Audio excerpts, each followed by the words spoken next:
Who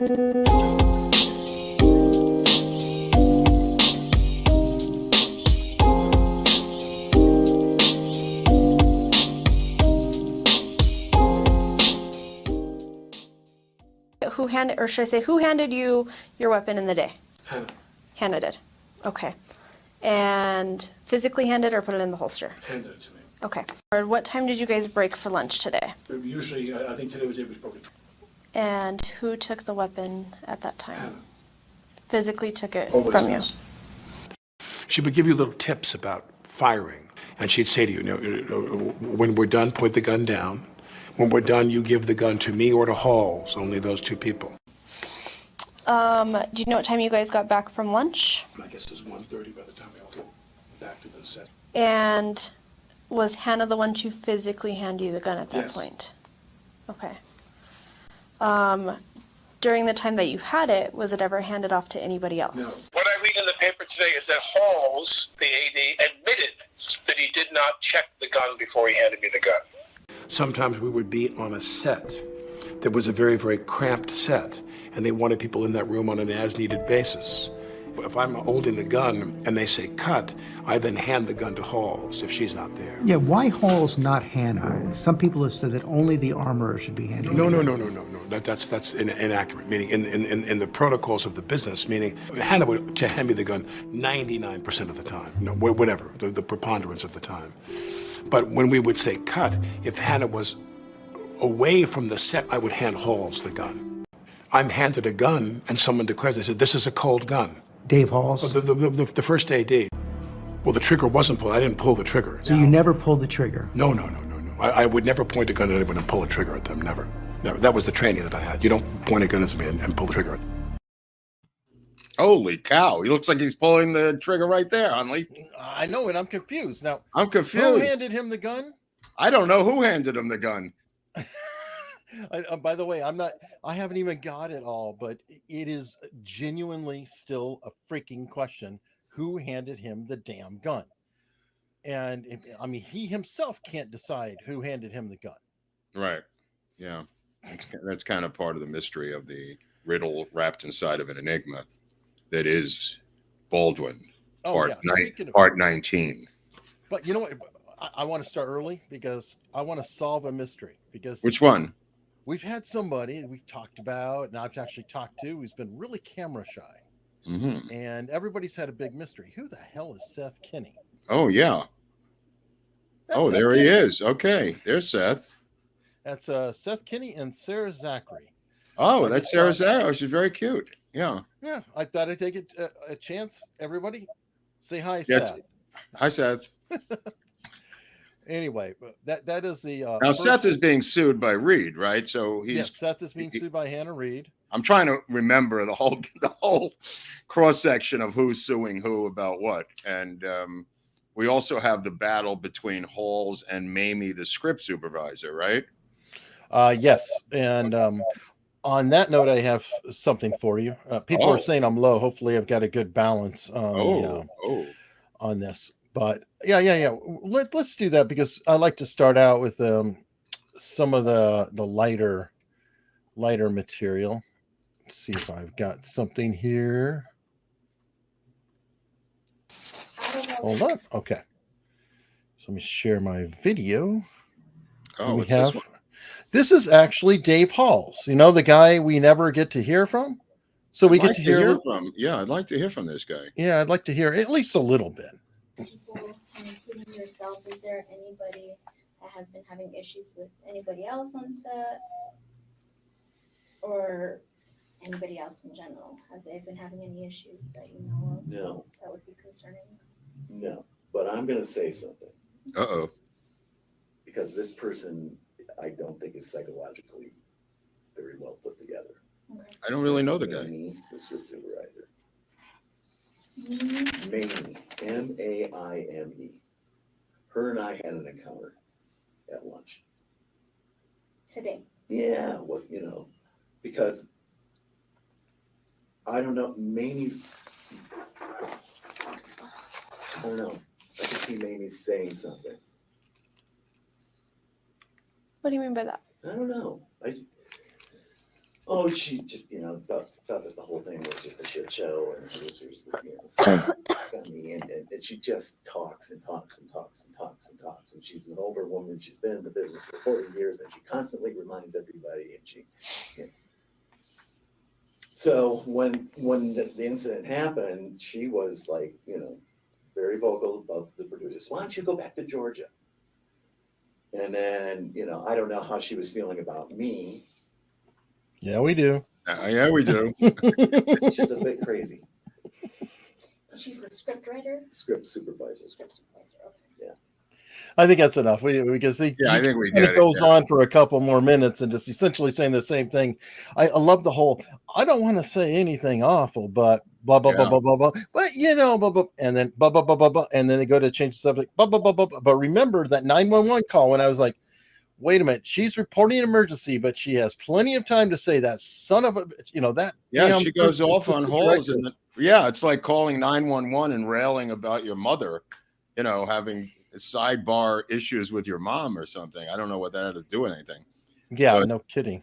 Again, to be fair, we don't know what she was referring to, and she is lawyered up with an obscure lawyer named Gloria Allred here in Hollywood. So I'm sure this is not the last time we're going to hear about the script supervisor, especially after today. I'm sure Gloria Allred is whipping her interns into going through the treasure trove that both you and I are going through right now, as are a lot of the media. And by the way, it's a deep treasure trove. Yeah, this is going to take a couple of days. Yeah, a couple of days. Geez, I mean, we're just trying to scramble and get through this. And good point, Paula Brown. It is a crap camera angle. These are all lapel cams and body cams, and body cams. They haven't really trained. This is not for broadcast. I mean, this is it's just, and Paula, it's not for cinematography school. These are cops' body cams. So yeah, everything's on a body cam. Well, perfect. And we've got a guest with us right now. Wait a minute, what's going on here? These people keep popping in, Huntley. Well, we need a lawyer, damn it. Okay, if we're going to be talking all this trash, we need a lawyer. Yeah, we're talking trash right away. Welcome in, Barnesy. All right. Now, we were talking earlier, Mark, and you were noticing a parallel with something that Robert was talking about on Sunday. Oh, yeah, Robert. So dig this. I didn't know about the school in Sandy Hook being destroyed in advance of certain lawsuits that may or may not occur, and looking at evidence that may or may not be there of unlatched doors. And everybody knows you hate latches anyway, but these unlatched latches may have led to some lawsuits in terms of Sandy Hook.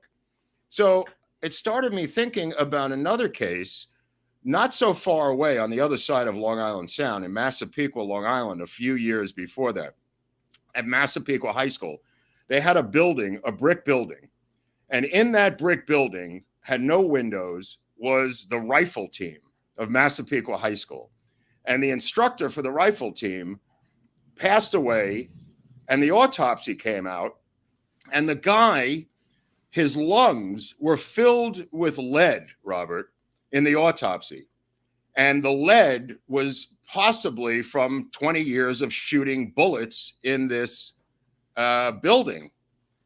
So when the autopsy was done on the rifle coach in this high school building, the survivor was told by the coroner, was asked, did your father work in a coal mine? And he said, no, he was the rifle instructor at Massapequa High School. And he said, why? And he said, well, his entire body and lungs are filled with lead.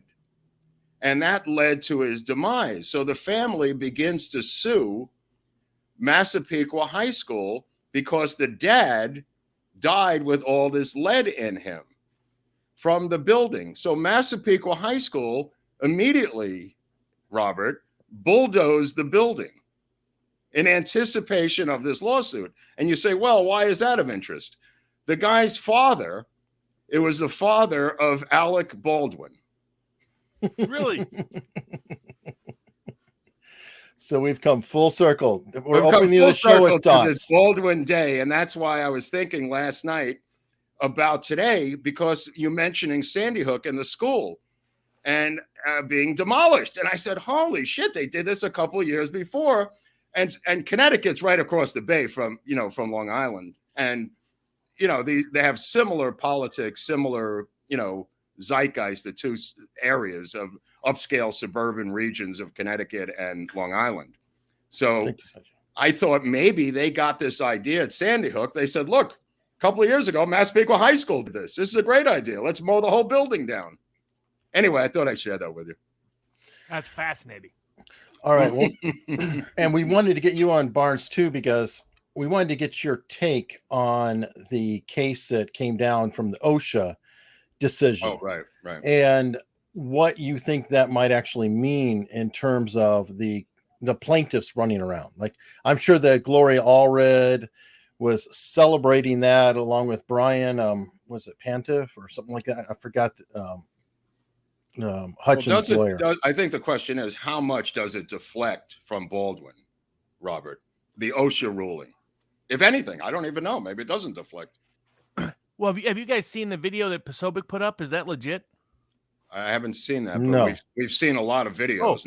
Try to see if you can snag that, Eric, on the Twitter. It purports to be the video of Baldwin pulling the gun. We did that in the intro. Yeah, we ran that in the intro of the show. Yeah. Is that what it is? And No, that's actual set footage. By the way, there are people who have been telling Mark in the comments, because we have a loving relationship with all of our commenters. Sometimes it's just a little more fierce than other times.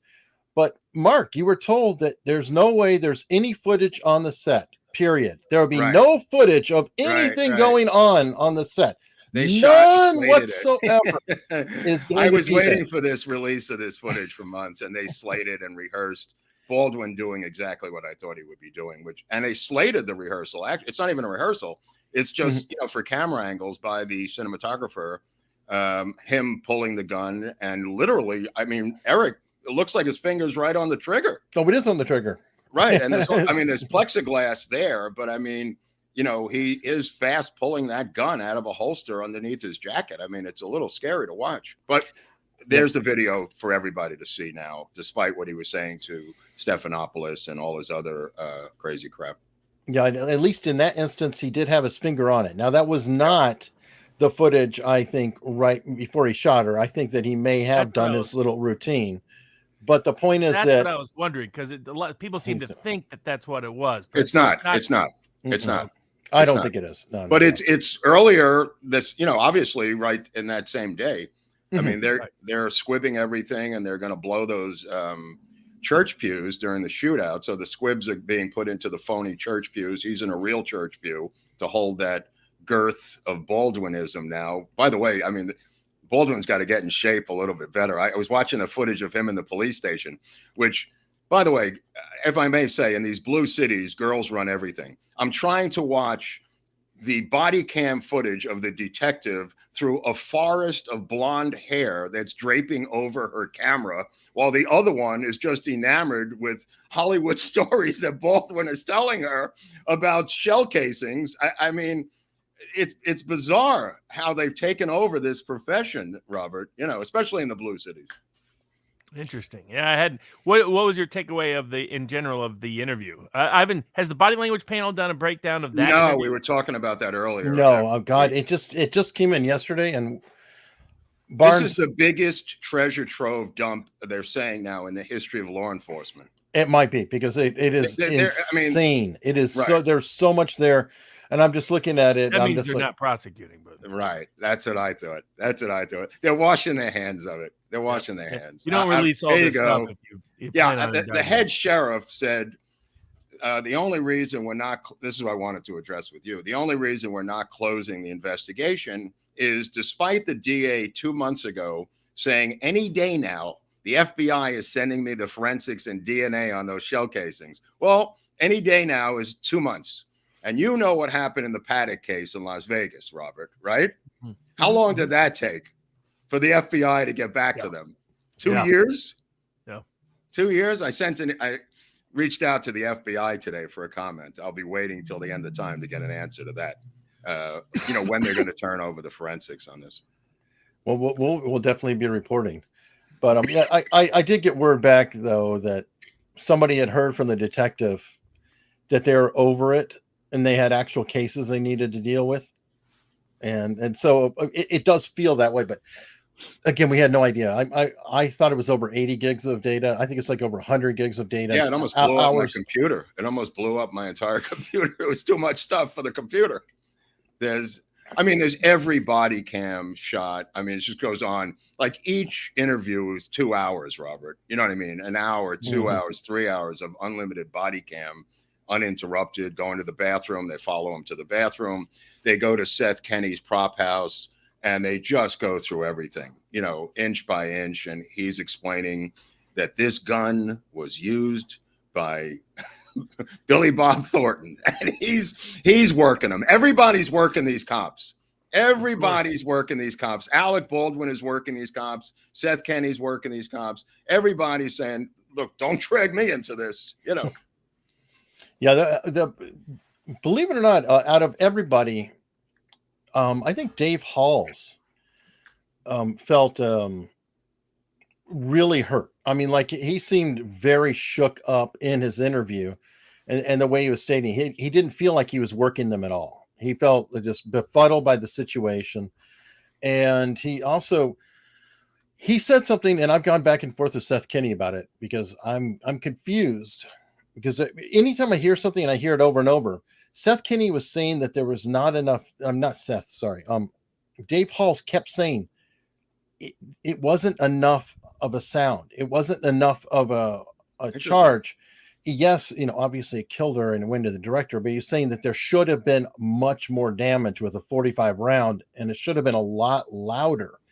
And that made me think, because Baldwin, remember, said he thought, was it a blank? He was very confused. And you and I have been critical of it because nobody had earplugs in, and you could tell the difference between a live round and a blank. And a 45. Don't forget the recoil that Baldwin said did not occur. Yeah. Right. And he has to simulate a recoil with blanks. So he was confused. He's like, why didn't? And I'm genuinely confused now about this too, just hearing this consistency from both of them. And when I say Halls mentioned it, I mean Halls mentioned it and then mentioned it and then mentioned it. And it was like multiple times throughout the interview. He's like, I just don't understand, and I don't get it. He was like, it can't be a real bullet. He was like, it had to be a blank with some wadding. What did they put in there? Was it something crazy, or was it a defective dummy? So I'm not really sure. It's not what to think about case. That. Yeah, it's confusing. Now, Robert, what about the OSHA ruling? Does this have any? How does that affect, if at all, the criminal and civil proceedings that are about to begin at some point? Are already underway. Let me put it that way. Does OSHA affect that? Civilly, yes. Potentially. Civilly, yes. Yeah, that's what I. Criminally, no. I mean, beyond the fact that they weren't going to prosecute him anyway, it just gives additional cover for no criminal prosecution of Baldwin to take place. Right.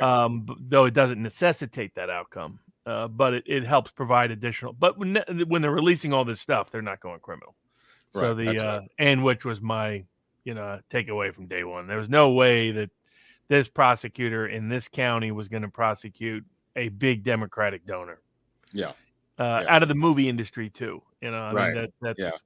Well, what was that great? That being said, we've had Ed Buck sentenced to 30 years here in Hollywood 2 days ago, Robert, for. He killed just too many people, I guess. He killed too many. And the wrong kind. He killed a protected class too. Right. Yeah. Well, the mother. He's done it for a while, and nobody had done anything about it. It's kind of. I am curious what was the final thing to put, to force the machine. The mother showed up. The mother showed up outside the house, and that drew the media outside the house. The mothers came and protested and had a sit-in outside of his building in West Hollywood. That's what changed the case. All right, we got Taylor Ray in the audience saying that the 1883 rounds were lighter than normal rounds or modern rounds, and this came from Thel.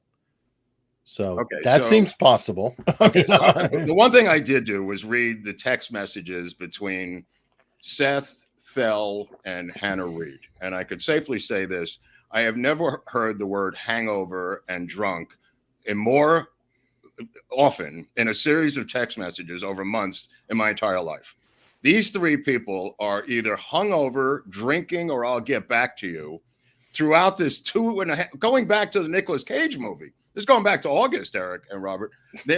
I'm drunk. He's drunk. Your father was drunk. I had to drag him home. He threw up in my face. How's the gun going? Did you bring your own gun? I'm going like, this is an accident waiting to happen in August and September. This girl is in over her head. Seth is on other sets trying to run it. He's drinking nonstop. The father's drinking. The girl is hungover. I mean, this was a truck ready to crash. A reminder, never in writing, always in cash. I don't know why these people can't learn to use Signal, folks. You can, have messages. I use Signal too, but these, look, I mean, this is Hollywood especially. Yeah. There's two groups that are hard drinking and hard living on a movie set, and that is the gun department and the scouting department. The location. I mean, the stuntmen and the gun people. Those two are givens, and they're kind of ostracized by the rest of the crew. They know they're freaking nuts, and they don't bother with them, and they do their thing, which is apparent in this case. Unfortunately, it bled over, and I hate to use the word bled, into the production itself. Now, Baldwin keeps talking about how Hannah Reid had to go outside. Nobody will address this thing. In any interview I've seen, nobody's wearing a mask, by the way, in these cop stations, which is kind of bizarre at that time. Think about the time. And the reason Hannah Reid has to keep leaving the church is because of the ABC zoned protocols that were implemented by IATSE to get the crews back to work. And nobody will touch this with a 10-foot pole. IATSE is responsible for coming up with this zone insanity, where the armorer is not allowed in the church because there's too many people and she's not considered to be primary. And every video I've looked at, and maybe others, nobody will explain this. The insurance company should say it was all an act of God. That was because of COVID, that they couldn't have certain safety protocols present. And consequently, that's why the death happened. It was. You know what? I wouldn't put it past them because. Insurance companies. They'll bring up every defense known to man. That would be a good defense because, and I think it should be her defense. And then you just make a donation to the state court judge that's handling it. Right. Well, it already is her defense. I mean, they've already thrown that out there. I mean, of Hannah. Yeah, I mean, Hannah, right. I'm saying, have they broached what Mark is talking about, that because of COVID protocols, it interfered with the regular safety procedures? Hannah has, yes. Hannah's done that, and that she had multiple jobs, which is being, disputed. Of course, there's a lot there, but I do kind of think, especially with this whole back and forth about who handed him the damn gun, who can hand him the gun, who can't hand, and Baldwin, it is such a scatter shot. It's very difficult. How do you pin something on anybody when you have these COVID rules and people aren't allowed or they are allowed, and you don't even know if they were there or they're not there, or when they did it or they didn't do it? It's really, really confusing. I can almost see that nobody winds up getting charged. I agree, no one's criminally charged, but I still have no doubt he pulled that trigger. Right. I mean, the reality of it he either pulled it or he held it and then pulled a hammer while it was held down. Right. I Either way, mean, OSHA's hitting his hand was not. Remember, it was off the trigger, Eric. Remember, he was just doing this bit, right? Yeah. Right. Yeah. We know the difference. And what's funny though is that Halls actually went along with them on it, and in his police interview, he did say there as well that Baldwin said he didn't pull it. He believed him, but he didn't say he saw it. That is one difference. And there's another difference too that was interesting, because I had to keep listening. I was like, well, wait a minute. He told George Stephanopoulos that Halls handed him the gun. But then when I put together the intro, I was like, he actually did not say that. If you get technical, he said, somebody handed me a gun. He says somebody. Yeah. Or I'm handed a gun, something like that. But he doesn't specify who. And then the next statement was, I hear cold gun. And then Stephanopoulos said, Halls. And he said, yeah, the first assistant director. But he never said it was Halls in that. So then I had to dig later. And then I found a phone call where he was griping to the detective in the car. She had him on speakerphone. He's like, I read in the paper that Halls told me blah, blah, blah. I'm like, you son of a bitch. He's just, there he is throwing him under the bus. There's another phone call with Hancock. That's the new detective. That's the Seth Kenny one I listened to. Well, no, I haven't listened to that one. No, another Baldwin one. Yeah. With her when he's just going on and on and on in there. And in that one, it's interesting. He's complaining. He's always complaining. I mean, I know you'll be shocked to hear that, but what is it? Oh, he's griping about Hannah's claims that there was a safety training request. He's saying that was a lie because they didn't have the crew around. There was lots of time. No boo-hoo-hoo that she wanted any safety training. All she would ever do is brag about who her father was. That's all in that phone call. And that, he was the best thing in the world and she knew everything about it. So he's like, no, she's not asking for any kind of training or whatever. Then he claimed, remember there was another armorer that came out and said that he was offered the gig. Yeah. And he was like, oh, hell no, this is a train wreck and I'm not taking it. Right. Baldwin was griping about him and saying that that was a lie, that the producers left a message for the guy and he never called back. His rate was too much. Well, it does happen. I mean, I think what I took away from this thing is that Seth Kenny is in charge of her and he's not on set. He says, I hate production. I hate the film business. I'm in the film business. I hate it. I hate production. And he's working on other films. And he's literally texting her on how to act on the set from day one. The first meeting that she has, which is a production meeting, she is terrified of going to. And she reaches out to Seth Kenny saying, what do I say? You've got to come on to this meeting. I don't know anything about these period guns. Please help me. This is from day one. The first production meeting where they're going to ask her about guns, you guys. She says, I don't know anything about this.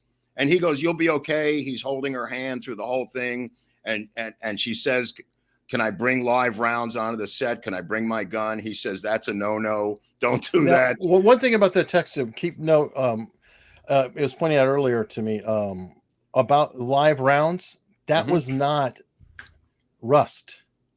That was right. That was the months Nicolas before. Cage movie. That's a Nicolas Cage movie. Right. And I don't know that it was rounds on that set or not or otherwise, but that one, it was smooth by the accounts. Now there were a couple things out there, but all the actors who were on it said, no, she was fine. She has text from the director saying she did a great job, on the other film, but she goes to war from day one with this girl, Sarah, who's in charge of props, who Seth Kenny says is a good Christian. It tells her that she's a good Christian, like she's not like us. We're circus people. He's actually saying, we're freaks. She's a good Christian woman is the implication in that text. And she has a fiance. In other words, she's normal. We're psychos. And the psychos got to stick together and somehow get through this.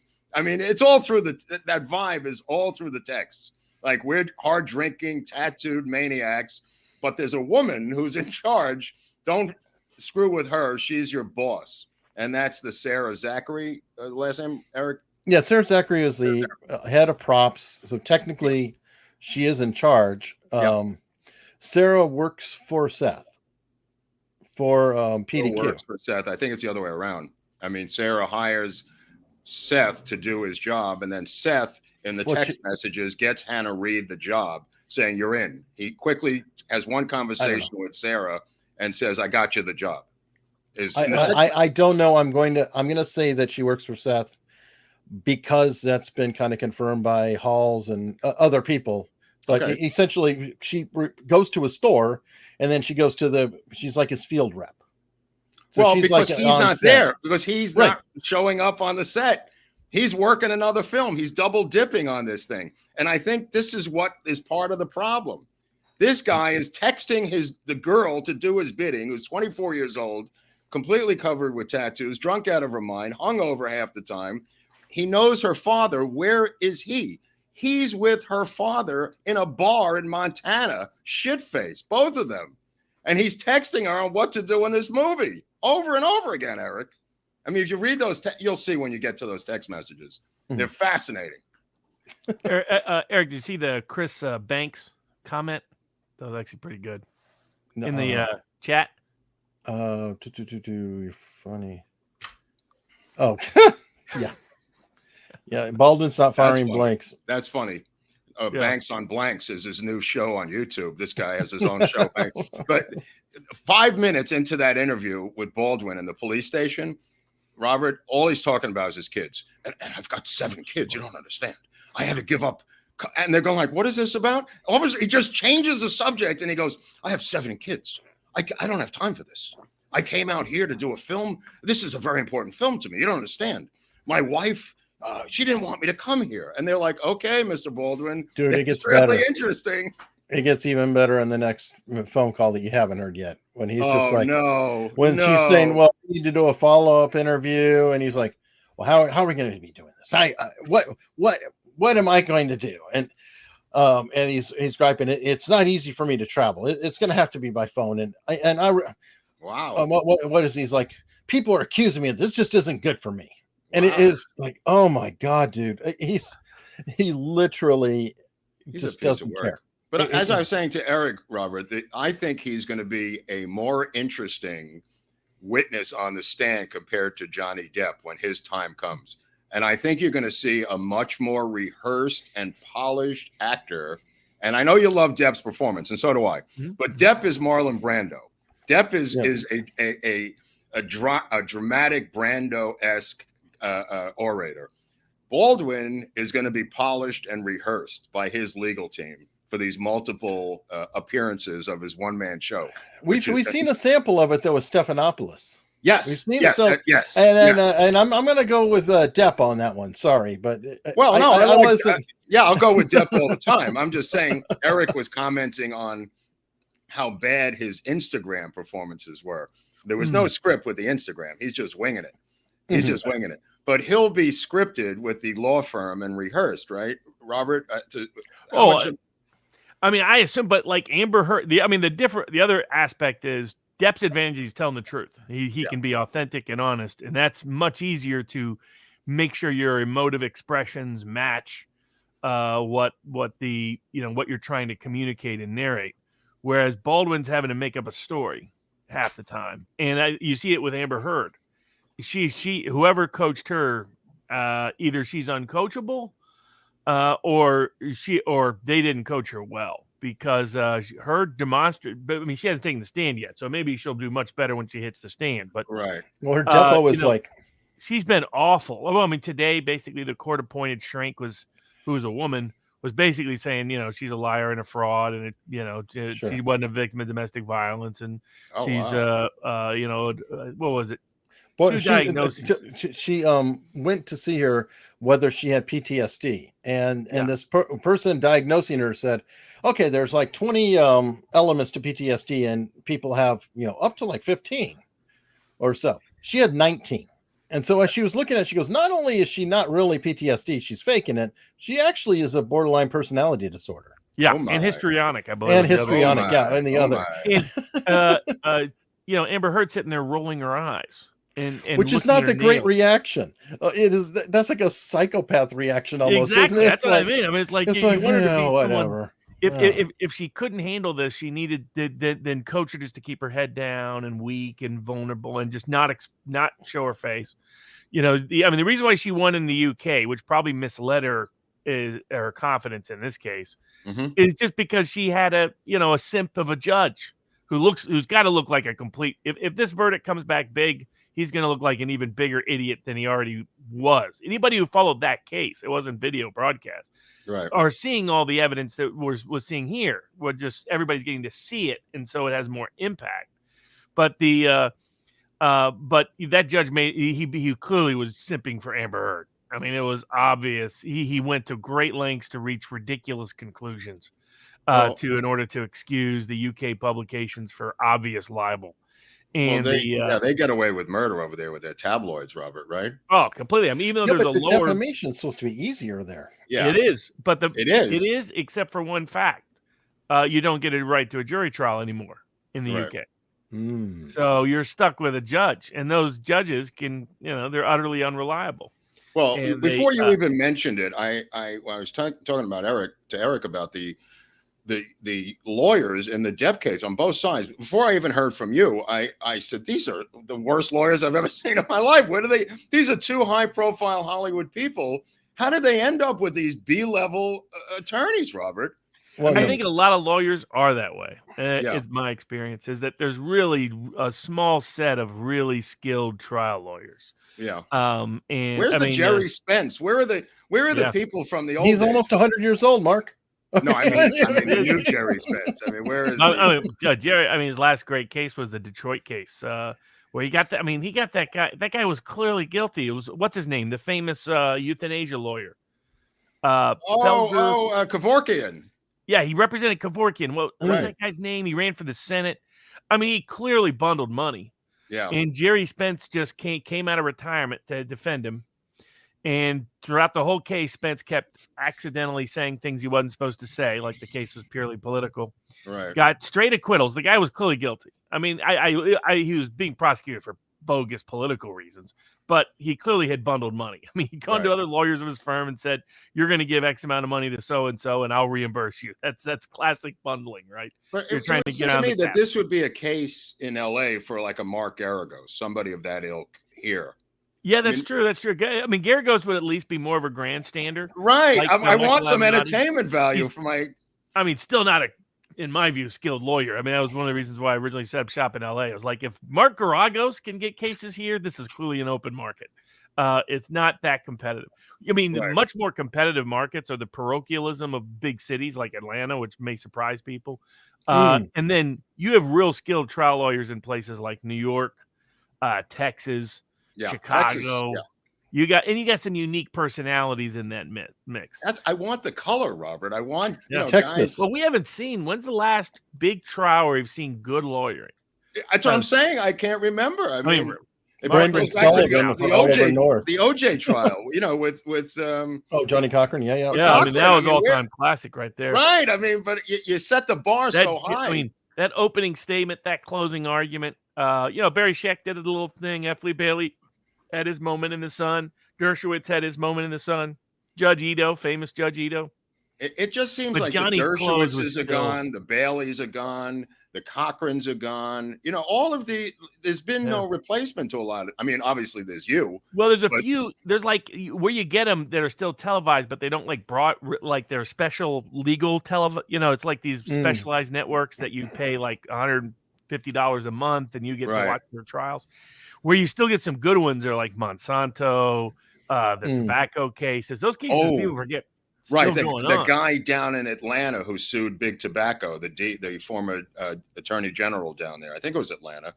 Is that or Mississippi? I'm sorry, I take it back. It was Mississippi, the attorney general who lined up the Big Tobacco lawsuit. Yeah, there's a bunch. I mean, and it'd be fun to see Bobby Kennedy try a case. I think he was actually part of a case in Tennessee, but it wasn't televised. But some of those cases would be fun if they. I mean, the two big issues. Some of the fun cases are federal cases; those are not allowed to be televised. And then none of the January 6 cases we get to watch. Yeah, none of God forbid we should see that travesty. The Whitmer trial where there was some good lawyering, didn't get to see that. Wait, that was state though, right? Wasn't the Whitmer state? Federal. Oh, that was all the FBI. Right. Targeting a state official, but that whole thing was FBI. Right, I was confused about that. Yeah, that was federal. So I don't know. Yeah, you'd have to find. I mean, there is good lawyering out there. It's just they don't tend to be the celebrity cases because some of the big case in the sense of they're like really bad murder cases. Who's going to represent the guy who walked in and shot up the Waffle House? Who's going to represent Casey Anthony? Casey Anthony. That was good lawyering back then. Yes. All right. I mean, same with Zimmerman. Yeah. That was good lawyering. Zimmerman case. That was very good lawyering. Self-defense. Oh, yeah, that's right. That was a good one. Yeah. But it's been a long time. Remember the 90s when they used to have all these TV mock trials? Yeah. They had like the Oswald trial. No, you had Tom Mesereau. Remember Mesereau? Oh, Mesereau, he was brilliant in the Michael Jackson case. I mean, that was like up there. That was up north, I think, a little bit. That was Santa Barbara. Yeah, that was in Santa Barbara. I'm going to be going in about 3 weeks. If they fix the roads in this goddamn state, I can get up there. But there's a dearth. Let me just put it that way. Oh, there's yeah. a dearth. I agree. And I'm hoping that some of these cases with the Baldwin thing end up on TV. They're saying Earl Grey was pretty good. And his cross is pretty well done. Oh, in the some of his crosses were good in the cop case. Mm-hmm. But it was sort of hit or miss. There was some good parts, some bad parts. for the Depp cases, there's only been a few good parts. I mean, I don't know if you saw yesterday. I mean, that terribly named Rottenborn. How do you not change your name if you're a lawyer and your name is Rottenborn? But he changed it to Ralph Rottenborn, which didn't even help him. That's absurd. No. That was absurd. Well, it was even worse. He objected to himself yesterday. Well, it's like the guy you love, the guy in Georgia, Rattenberg. That's another good one. The guy I love Ratberger. Ratberger. I mean, you can't live with a name like that in this time of place. No, all these names. I mean, it's yeah, but I have been I thought with the amount of money at stake between Depp and Heard, we would see some skilled. And it's Virginia. It's it's Virginia. There's a lot of good old Southern lawyers in parts of Virginia, but. Right. They didn't find him. That's for sure. Well, the fact that he's allowed to pontificate for days on the stand without the other attorney saying, Your Honor, I mean, he's got to bottle it up here.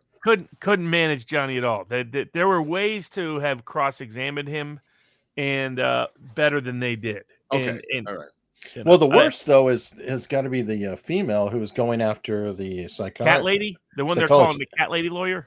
Oh man, because she just goes. Amber Heard is a lawyer, 20 years older. Kind of. She comes across that way. Woo! Screaming. I like when Amber Heard goes from laughing to sad, like to show her acting skills and doesn't realize the camera's on. You know what I mean? Or no, my favorite is when she goes from sad to when you say he lost his Disney money. Oh yeah, she just makes a face. Yeah. It's like that little smirk. It's like, oh yeah, you did it. Yeah, the only you did it. chance she has is if they got lucky with the jury. 1 out of 4, 1 out of 5 juries. I mean, Johnny does have a problem with damages. Did you see that audience in the courtroom? It was I didn't. 35. I have no idea about the jury. Okay, well, the audience may be indicative of what the jury's going to be because there were 35 women staring at Johnny with broken hearts. Oh, of course. This was not an Amber Heard. There was one guy in the entire audience, some gay guy sitting in the middle. The others were 35 women of a certain age who worship Johnny Depp, and they would kill their mothers to get into that courtroom. If he got that, that's his ideal jury pool. Women over 35. Right. And then her ideal jury pool are men over 35. Yeah. I would acquit her in a second. I wouldn't even listen to her. Exactly. I would just say this is the saddest story I've ever heard, and I'd go out and talk to the media about how sad I was and how I had to lie on the jury questionnaire, of course, to get on the jury, then be questioned by the judge after the trial and say, I did lie, but it was with good purpose. But the nice thing is they often won't ask that question. I mean, it's extraordinary. I don't understand. What is the point, Robert, of a jury questionnaire if you're allowed to lie on it? I've been meaning to ask you this. What is the freaking point? Well, one thing you can never ask about is what happened in the jury room and whether it actually influenced the jury. This is one of the tricks the courts pull. Yeah. They'll say, you didn't prove this impacted the jury. But the courts won't mention, but that's because we won't allow you to prove whether it impacted the jury. By interviewing. I mean, it's a pure scam by the court. As long as the jury verdict is what they wanted, they don't inspect it. Now, if it's, say, Jimmy Hoffa and he gets acquitted and he's not supposed to, then they inspect it. Then the feds spy on it. Then You're referring to obviously the jury tampering of Jimmy Hoffa in a couple of these cases. You know where that happened, right? Or where he had his subsequent trial. Where? I think it was the first trial.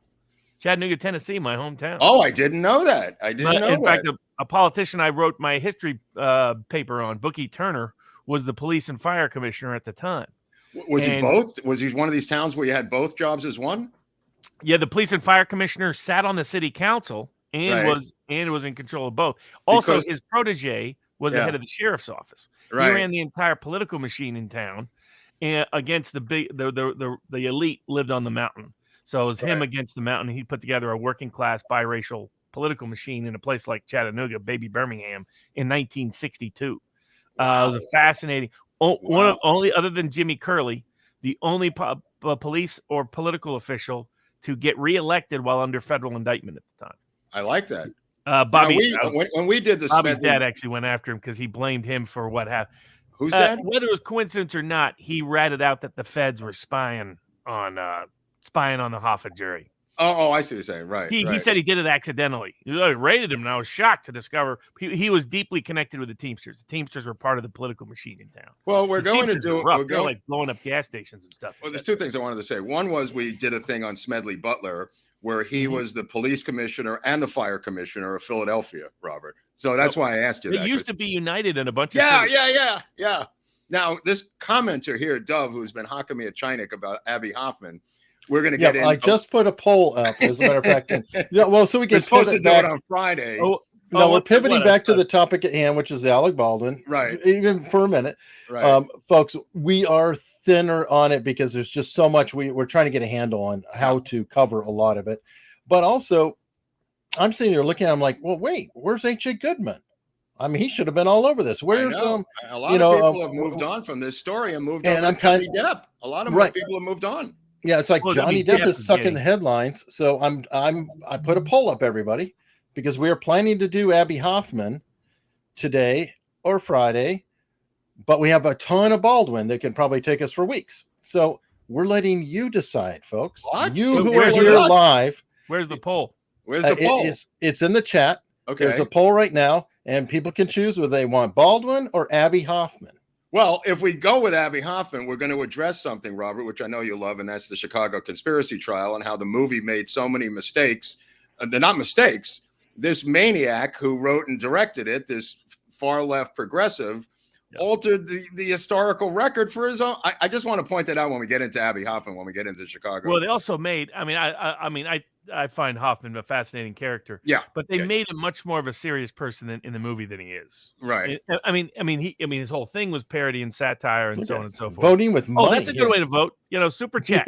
Super chat. Whoever puts up the most super chats. Yeah, whoever. PayPal's. Look, the most money. The most money super chats. Let's roll it in. We'll put Viva's head on the Abby body. And you know what? The super chats are valuable too because that poll is close. It's like 51%, 52% Baldwin.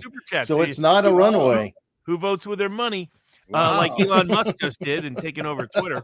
I mean, Aaron Sorkin has so many egregious things that he puts into that Chicago 7 trial movie that it's outrageous what he does. Now, keep in mind, there's 3 previous Chicago 7 movies, going with the federal transcript record, the state of the case, which is historic record. He says, "Fuck it, I don't care about that. It's a historical record." He's got David Dellinger, the peace activist, punching the bailiff in the face and being dragged out of the courtroom. I'll get into this when and if we do the Abby Hoffman episode. But the case itself, the Chicago 7 and the movie, is such a shit show of what Aaron Sorkin did with Sacha Baron Cohen, who's 6'11", and Abby was the size of Viva. He really was, that size of a man. And very athletic, a wrestler, not unlike Viva, who could play Abby in the new movie that I'm putting together. And he obviously has the hair going and the Jewish persuasion. I'll give you a little teaser. Abby was hiding out in Montreal with the QLF, the Quebec Liberation Front, at McGill University at one point, gets ratted out, has to come back across the border. He ends up in jail in Montreal, eats his address book. They let him out. He crosses the border just as his FBI wanted poster is coming over the transcript to the border guard. And he gets back into New York State. And they obviously had Viva left there to fend for himself years later. Well, he was wanted for what, 10 years before he got caught? 7. 7. He was facing life imprisonment under the new Rockefeller laws for drug sales and possession of drugs and selling multiple ounces to an undercover narcotics agent from the New York City Detective Squad who didn't even know he was Abby Hoffman. It was a Diplomat Hotel on 43rd Street, and he didn't know it was Abby. He just had a sting operation. Abby walked right into it, sold him like 3 or 4 ounces of pure cocaine, and he was looking at life. They put him in Rikers Island. They had a bail-raising party, he jumped bail, Robert. He burned everybody in terms of their things that they put up for the bail. Right. And for 7 years on the lam from the FBI. And ultimately, he didn't serve that much time, as I recall. Did about 1.5 years. I think he did 16 months, maybe a little bit less. Didn't he become a stock dealer? No. That's Jerry Rubin. No. Abby never buckled. Abby was a community organizer. He moved into the environmental movement quite quickly. Did he commit suicide or something at the end? He did. A massive overdose of Secanols and vodka. Yeah, in a chicken coop in the Delaware water gap. But it's kind of a depressing ending. But nevertheless, it's an incredible America's Untold Story because guilt. Well, maybe we can find like a hush hush version to that ending. That it's not, Well, But, there is a hush hush, and I'm going to give you the ending in the episode. There's an upbeat ending to the episode. It's not as dark as that seems because the legacy lived on. He had gone to, he had hooked up with Carter's daughter. Remember, Jimmy Carter had that daughter, and the two of them went to court in Massachusetts to get the CIA off campus, and they won in a case that you would love. Because they put the CIA on trial in a simple trespassing case, almost the reverse of the insurrection, and hundreds of kids were arrested. And as they were dragged out of the basement after seizing the building, each one of them said, "My name is Abbie Hoffman." And they went on trial, and he won the case against the CIA with Amy Carter as his co-conspirator. I always think of Amy Carter as, before Chelsea Clinton, she was what's the nice way to put it? Least attractive family member?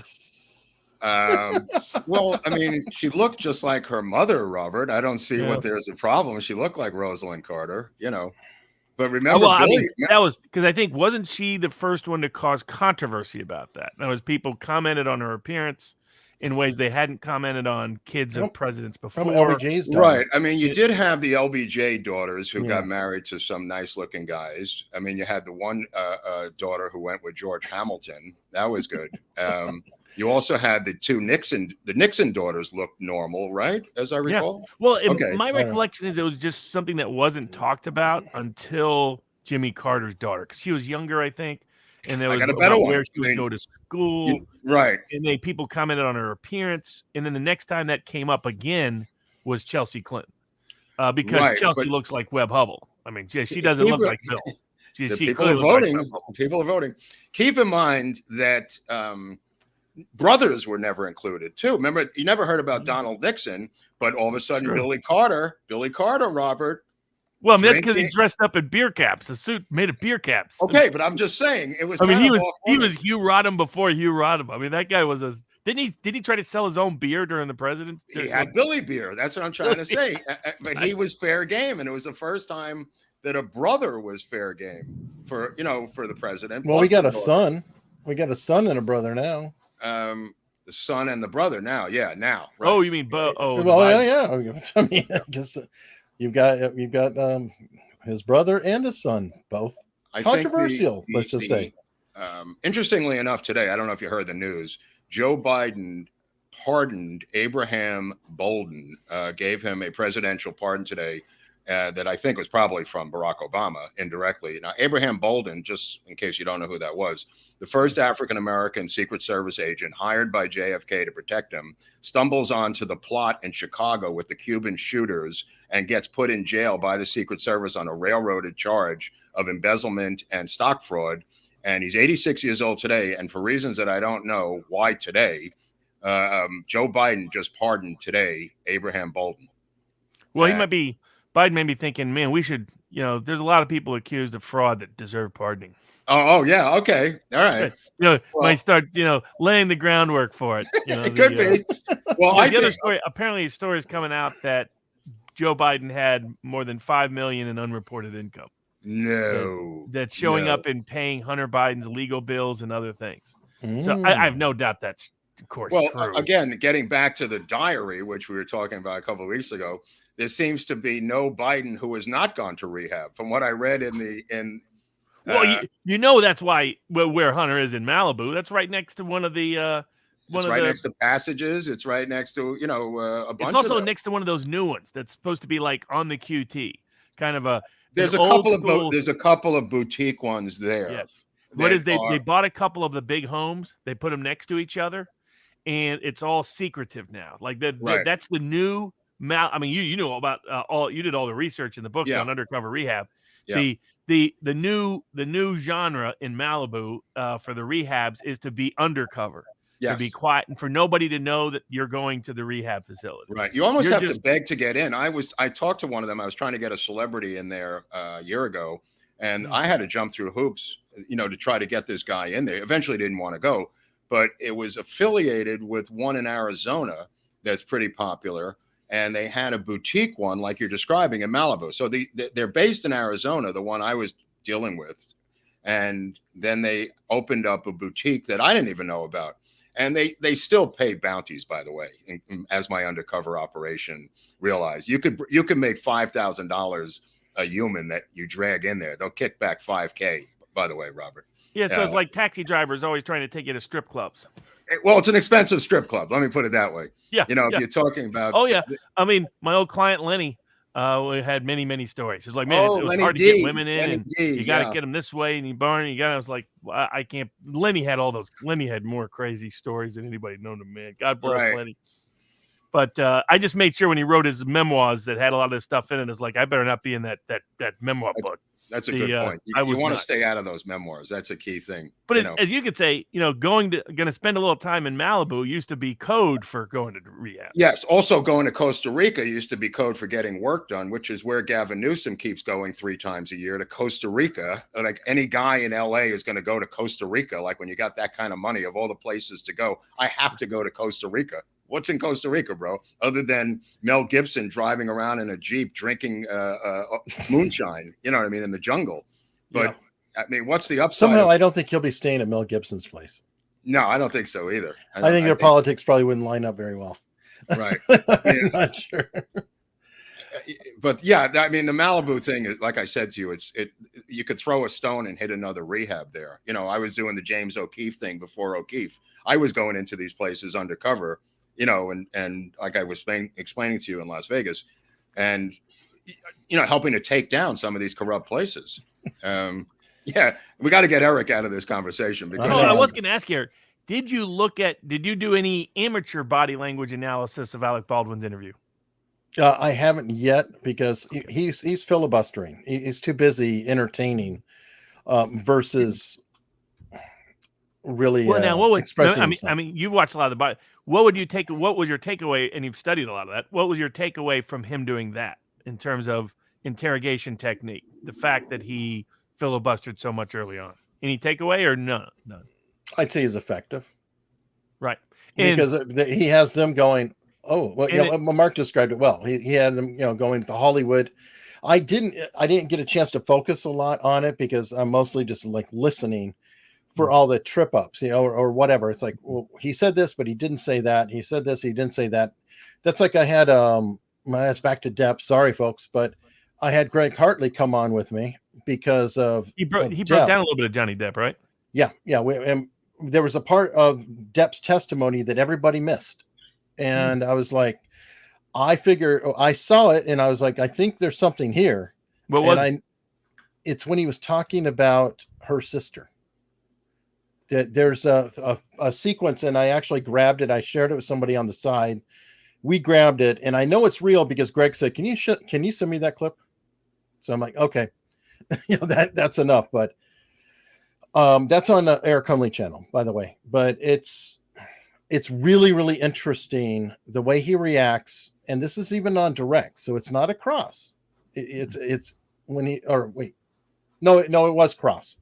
But when he's answering about Whitney, I encourage everybody to look at that. You can watch my video or just go watch the testimony. It's really, really, there's something very, very interesting going on there. Now with the Baldwin, I'll be looking into it more right now. I'm busy trying to get a handle on it. But from what I've seen, and I haven't watched. Did they dump everything in like 2 weeks? In other words, dump all this information, body cameras, interrogation. Yesterday, all of it. No, in 1 day, Robert. That means they're definitely not going to be pursuing a case. And they dump so much that nobody can process and absorb it quickly. Right. And they dump it while Johnny Depp is dominating the news. Of course. Yes. And they've already released the OSHA. Still waiting for the FBI forensics that are never going to come until 2029. You know what I mean? With like the Paddock case. I didn't have a chance to look at your hush hush. What was the takeaway on the Paddock case? Did you have any? I haven't done the separate Paddock one. So I'm sorry. Somebody told me you'd done a Paddock. Well, we're doing Paddock, aren't we? We're doing a Paddock, so that's why I was wondering. I'm doing a Vegas Sin City hush hush sub series as part of the hush. Okay, that's cool. And I want to do the Paddock one, but I'm pretty sure it was. I don't know if I did his dad or not. I may have done it. I think I did a different one. You did something on his dad. Fascinating. His dad got. That explained in part why. I mean, that story popped and then disappeared. Right. And it was because any story that implicated Vegas was going to get suppressed. That's why and I've always told people we'll never know what happened because Vegas's interest was this couldn't be about Vegas. Everybody keep coming to Vegas. This just randomly, accidentally happened to be Vegas. Yeah. And end of story. And so that was always going to be closed. Now the other areas it closed off. I mean, he's got like an unusual history. I mean, very unusual career path. Everybody ends up in the Philippines, by the way. This is our intelligence graveyard. That's true. I mean, because that's who he's the most like is that guy in many respects. Thane Eugene Caesar. Yeah, he is. I mean, like defense contractors, government work, gun is running. it Q out of there? What's that?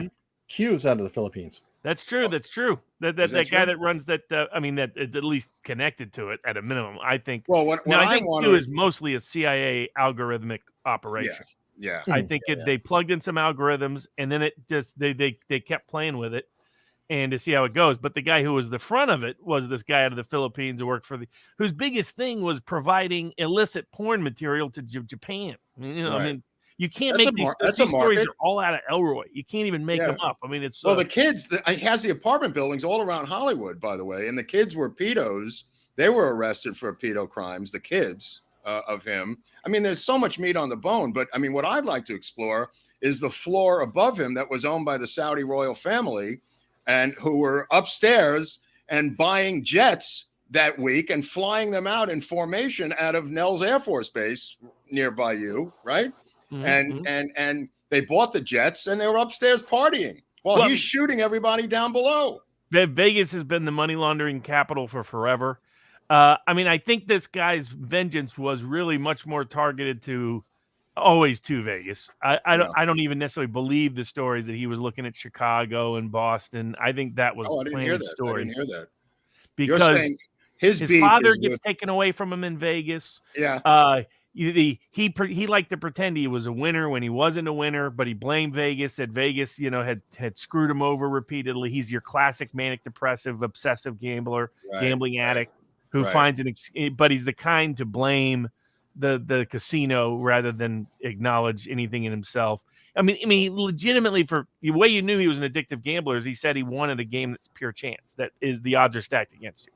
That's I always tell people, if you want to know who is a gambling addict, they'll sit there and tell you they make money at slot machines consistently. Right? Isn't that what he said? Was it? Effectively, video poker. He claimed to make money in video poker, which there was no chance that was true.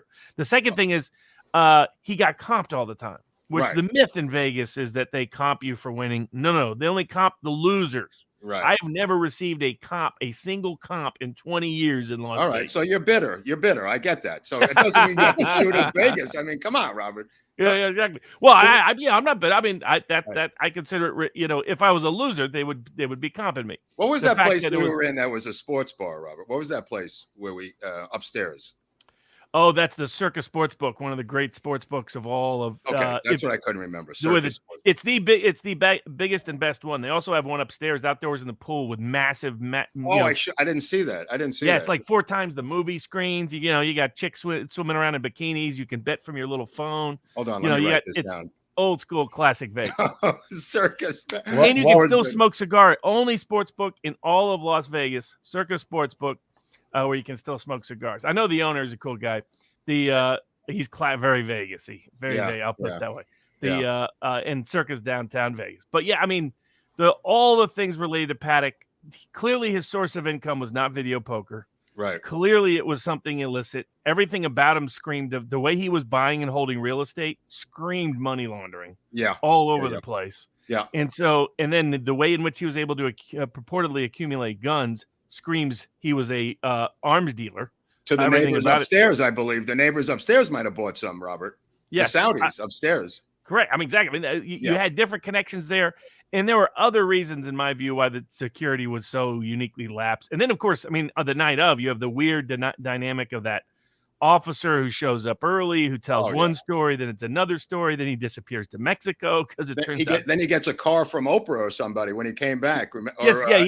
Ellen does a little. The only interview the guy ever does is Ellen DeGenerate. And to use the old Falwell phrase for her, which I always thought was funny, he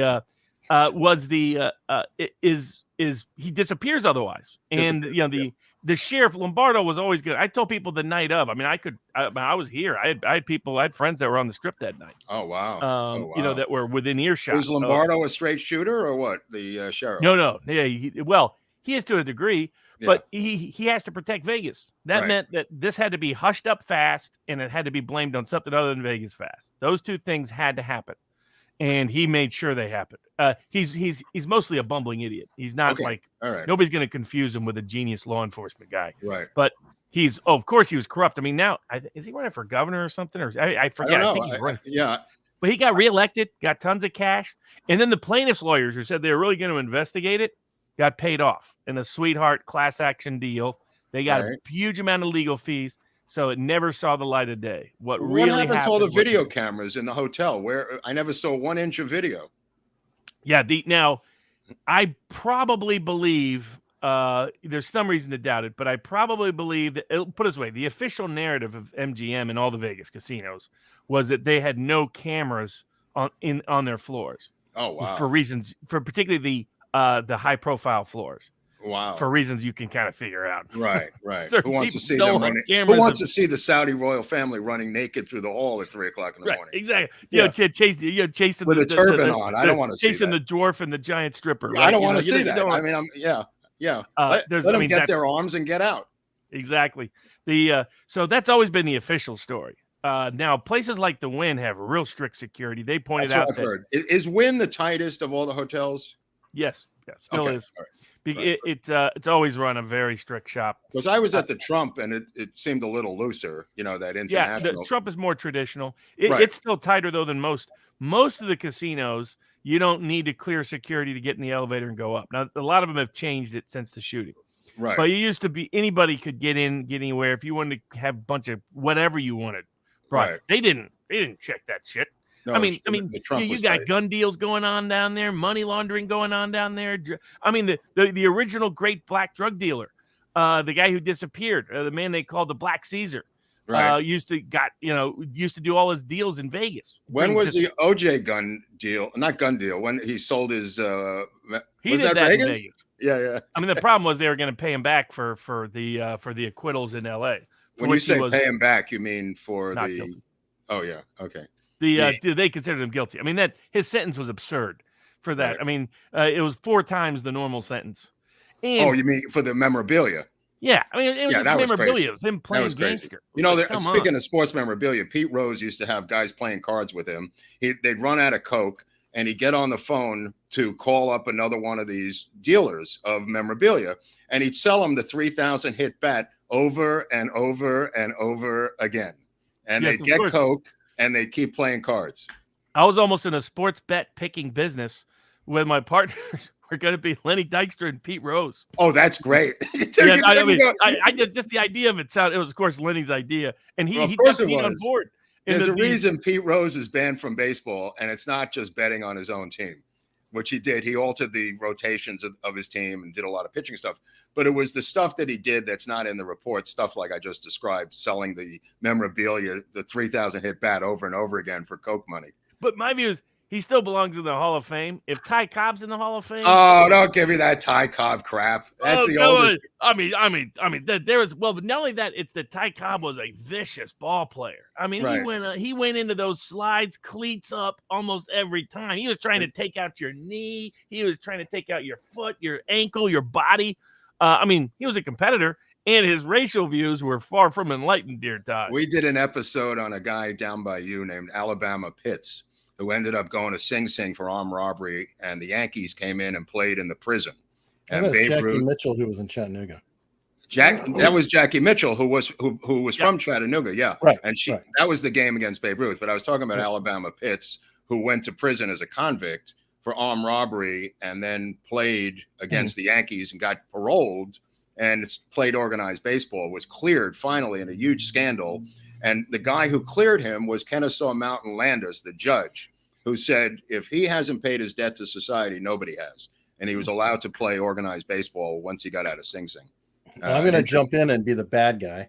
Okay. Watch the comments go crazy, because anytime I stop you and Barnes, it's like, how dare you? Why are you even here, Hunley? Yeah, what do you want to say, Hunley? Come on. What do I want to say? Okay, well, first off, I love these who are going on and saying that I'm simping for Amber Heard. You both know me. At what point did I say that I was pro Amber Heard? I challenge the chat and everybody else. I'm saying I'm pro Amber Heard. I am going on record. Well, yeah, but you're beyond the bedroom. Right. Are you? I have met Johnny Depp on a couple of occasions personally, and I will tell you right now, I'm for Amber Heard. Anyway, so I like that kind of crazy. Do you guys like this crazy riffing that you see going on? And if you haven't seen other episodes with Mark and Barnes, and whenever it gets going, hopefully we can have Barnes on a more regular basis or an occasional basis or whatever. What? But it would be literally the same format, or it'd just be like a free form Friday, no specific subject at hand, just a straight rampage. That's a good alliteration. Free form Friday. That's what I was saying. I like that. And because you chose the word free form, it creates a triple alliteration. Exactly. Right. Wow. That's pretty good, Hunley. Well, I got to get an occasional. Well, let the people vote. Let the people. Yes. And while we're voting, Robert and I are populists. So if the popular will of the people votes, then we'll have to figure it out. But it's up to the people. There might be some overnight voting though that changes the result. Right. Well, that's the thing. We need to vote in Arizona, comments. by the way. Just one Can you imagine? All because Twitter took out Babylon B. Right. They set in motion the pattern to get owned by a billionaire. I mean, to get taken out. It's astounding. It's astounding. If they just would have left Babylon B alone, Musk probably stays with us. I'm going to Mars, and I'm going to become a transhuman, and I'm going to have my little slaves in the colony. I'll give you the equivalent Babylon of what B, we did. Right. And that changed the story. 1980, I want to say 1987, we did a centerfold, the National Lampoon, called Baby in the Blender, where we took, and it was an abortion joke, and we put the baby in the blender, right? So we had the Mies Commission come after us, and a guy named Donald Wildman, the Reverend. I don't know if you remember this guy. He was a big right-wing reverend at the time, and he went after us, Penthouse, and Playboy. And because of that, we all got put behind the counter, destroying our newsstand. We never recovered. We lost 700,000 subs. Playboy got hit, and Penthouse got destroyed also. I mean, just by the two of them. But our crime was Baby in a Blender. So we were like the Babylon Bee of the time in terms of triggering the Mies Commission to go after us with Donald Wildman. Yeah, that's apt. I mean, I had to deal with Ed Meese on. He's like somehow involved in a lot of the election challenge cases, and it's all a lot of and everybody had to sit there and say praise to him. It was like a group of 20, and I was like, I can't say praise to Ed Meese because somehow he was behind the money of the organization that was bringing a lot of challenges to the election laws out of D.C. Is that true? Organization post 2020. But it was amazing. It was like, how is Ed Meese so influential? And they're all like, oh, Ed, you've done such wonderful work. And I was like, I gotta pretend my phone connection doesn't work and get off this thing because I can't pretend that. But Ed Meese is still around, still has juice. Believe it or not. He does? I haven't heard of Ed Meese in years. Yeah, Ed Meese is back when the right was the one suppressing speech. Right. Yes. That's what I'm saying. That's what I'm saying. It flipped. And he was involved. I mean, he was involved. Wasn't he the AG when they whacked Barry Seal? Yes. And he was connected to that. He knows where he knows where the bodies are buried. He knows. And we're going to tell everybody where you're going every night. No security. And by the way, he has to stop by right here at 5:00. I mean, I never had it, Drew. I never had it with these two. I never had of all time. I mean, that was the most. Eric, we got to do a story on. We got to do America's. How did this happen? Yeah, we got to do Ed Meese, America's Untold Stories, that can weave in this Lampoon thing, and also one that was great. I'm just thinking of court cases. Like I told you, we went to federal court over. I did Sexual Jeopardy, the home game, and Merv Griffin sued me for copyright infringement. We had to go to federal court, and the judge read it behind the bench in his robes and was laughing his ass off and threw the case out for parody. That was the end of that case. So I've peripherally been involved in the arts and courts. There's a couple of stories where, comedy and the courts merge. And what was it? There was another Hollywood movie I was thinking of, but it is amazing. I'm just a recent one, All the Knives Out, which is or All the Old Knives. All the Old Knives, heartbreaking movie. Tough, you have to, good, well done, but heartbreaking movie. But what's amazing is it also had the recurrent theme of Russians being bad. Right. And I was, I know, I was thinking of the Ukrainian, what's described as the Ukrainian Holodomor, but was really the Soviet famine that actually hit Kazakhstan and the Caucasus actually worse than it hit Ukraine, and didn't hit the ultra nationalist source of Ukrainian ultra nationalism, which was the far west region, which was not even in Russia at the time. It was part of Poland. Right. But the was how much they re-scripted that movie, because the original journalist never called it a Ukrainian famine, called it a Soviet famine, and identified all the different regions it came in. In fact, the word Ukraine doesn't even appear in his article. Robert, they went and changed the name of Degas' painting in the London Museum of Art last week from 3 Russian dancers to 3 Ukrainian dancers. Yes. This is beyond anything Orwell could have imagined, on steroids combined with heroin. Well, they've also banned a Russian tree.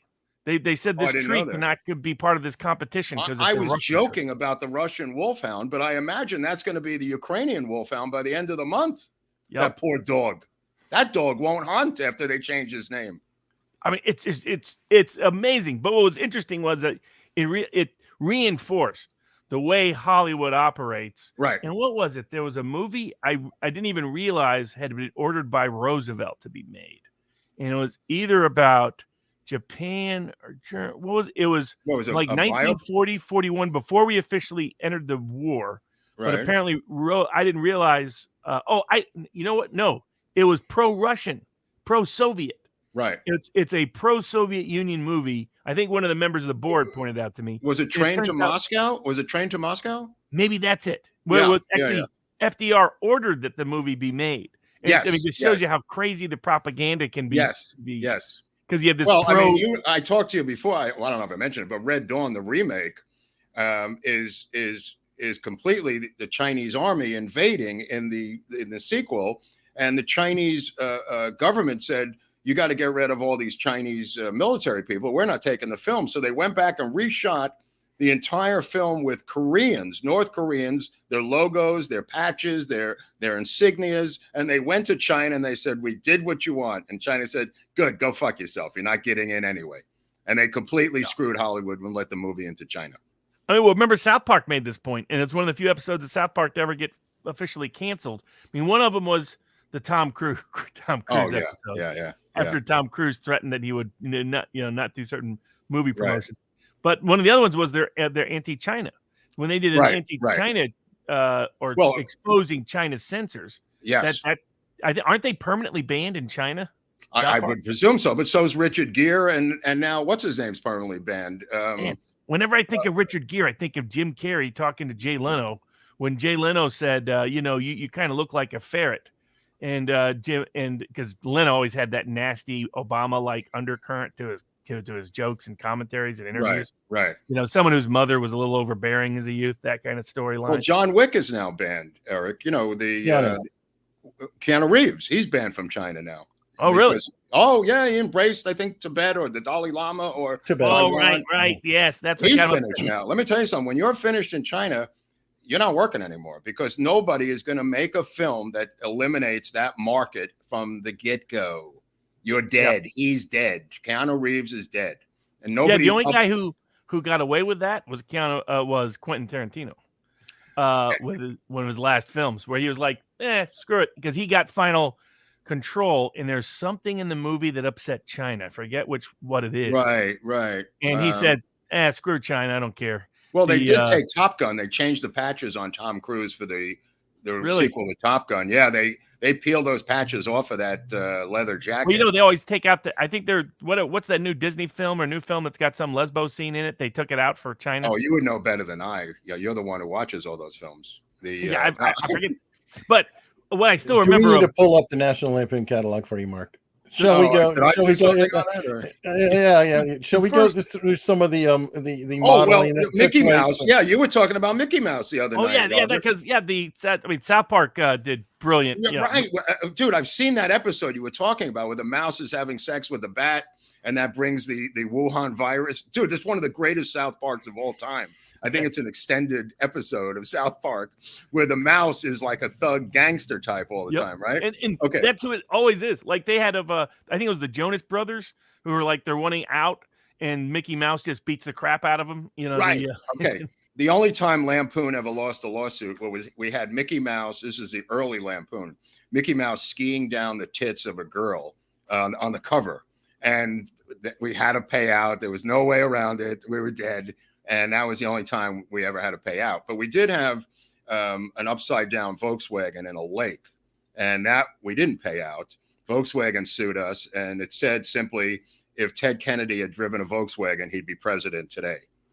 And that was the cover of the, and Volkswagen had advertised that their Volkswagen Bug floated. I think that's where we got it from. Well, you know, despite all the great stuff with Richard Gere, I as soon as, you know, when Jim, you know, Jay Leno referred to Jim Carrey as looking like a ferret, and then Carrey said, "Huh, you know, that explains why Richard Gere's been calling me a lot lately." I was like, what's that about? Oh, and my. I found out things I never knew. No, about I mean, you could get the ferrets. second album of the Pet Shop Boys if you want to see their video and explore some of their things. I had a friend who was the head of my softball team in New York.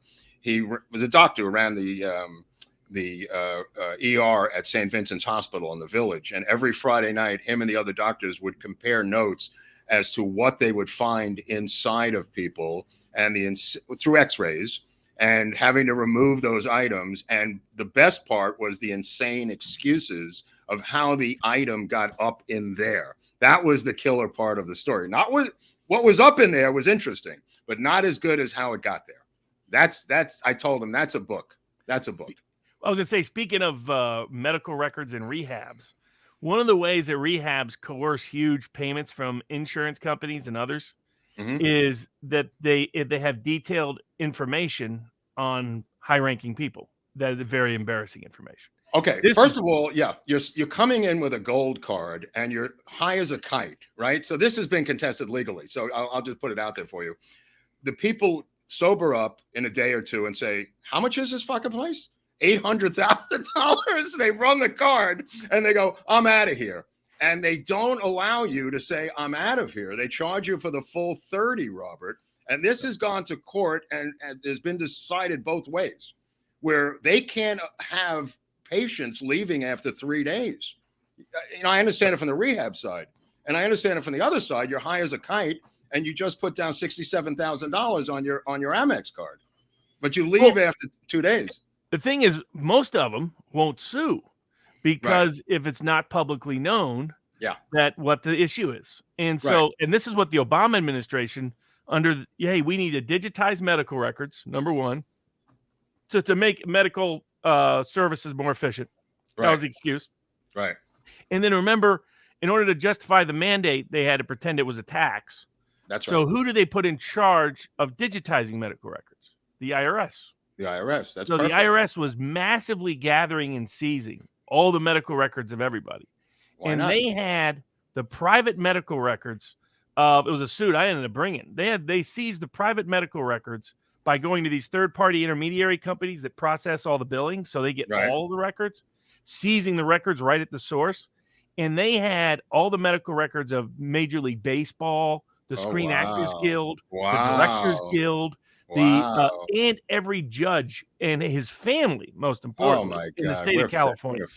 I mean, it was, hypothetically speaking, you could look up some interesting stuff on those records. I'll put it that way. Right. By the way, these high-end places like Passages and Cliffside, just so you know, they don't take insurance. There's cash on the balance. Yeah, no. But what it is they will bill directly to whoever the third-party payer is, and if you don't pay and you're prominent, you're screwed because they'll threaten to sue you and list all of the basis of their expense. That's their excuse. Disclose your private medical records. Oh my! But I'm glad that Hunter Biden is.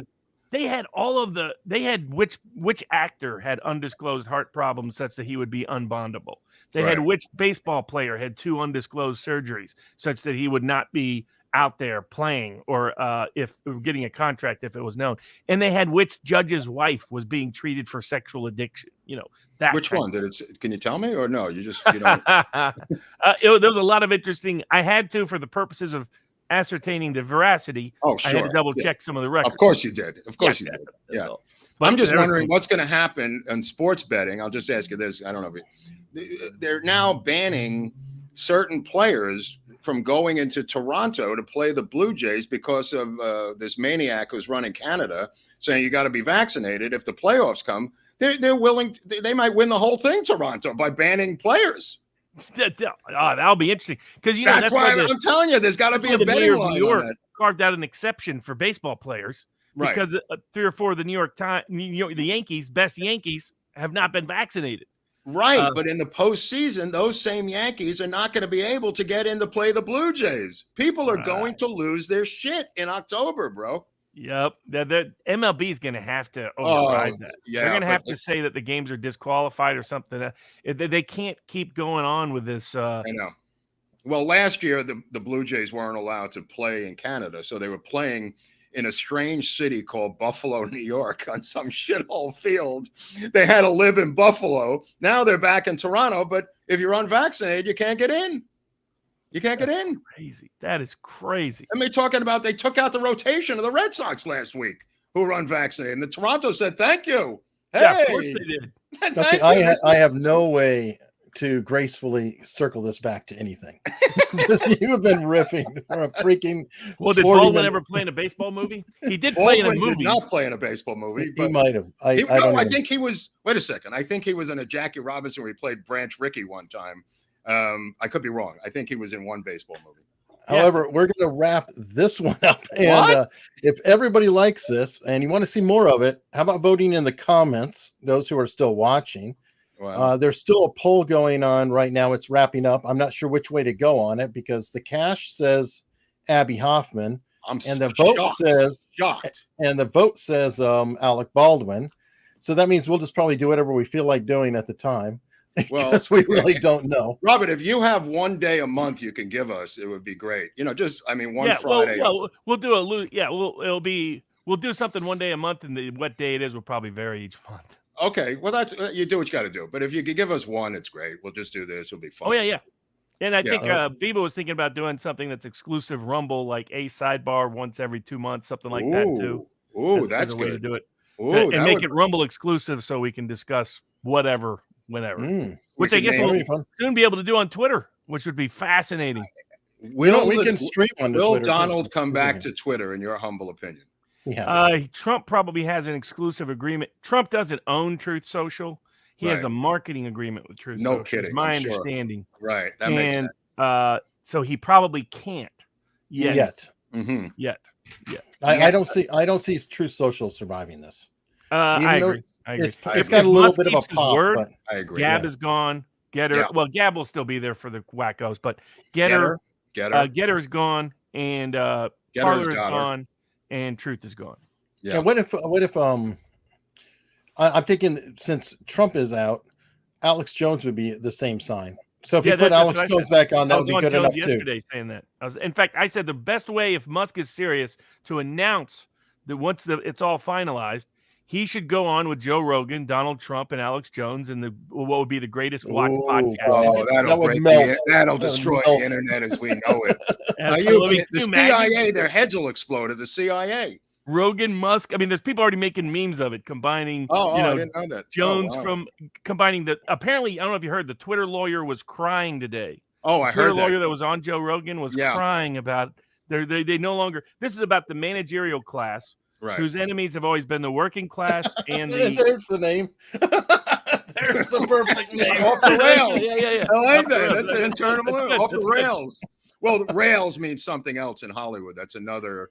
That is true. It's true. Double rails means something else out here. So I'm off the rails. So I don't care. I'm proud I'm off the rails. But, all right. Well, folks, vote in the comments below. Subscribe so you can see it when it comes up again. And right on. Robert, as Viva always says, stick around for a minute. And everybody else, thank you so much. Bye-bye. I don't know what happened.